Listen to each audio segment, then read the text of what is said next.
Magandang araw mga bata sa ikalawang baitang. Ngayong araw, ating tatalakayin at aalamin kung ano nga ba ang pandiwa. Halina't matuto ng bagong kaalaman sa araw na ito. Ano nga ba ang pandiwa? Ang pandiwa ay ang mga salitang nagpapahiwatig o nagpapakita ng kilos o galaw ng tao, hayop o bagay. Ito ang ilan sa mga halimbawa ng pandiwa. Kumakanta,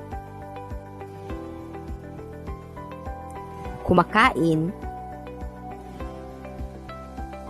tumatawa, sumasayaw. Sa uulitin, ang pandiwa ay ang mga salitang nagpapahiwatig o nagpapakita ng kilos o galaw ng tao, hayop o bagay. Ngayong ating nang natalakay kung ano ang pandiwa at ang mga halimbawa nito, kumuha ng lapis at papel at tayo ay magkakaroon ng maikling pagsasanay. Panuto, bilugan ang mga salitang nagpapakita ng galaw o kilos. Bibigyan ko lamang kayo ng 1 minuto para sumagot. Tapos na ba ang lahat mga bata?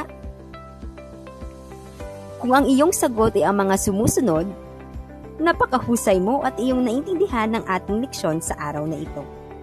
Magaling mga bata! Ako ay masaya sa inyong ipinakitang kagalingan sa pagsagot ng ating maikling pagsasanay.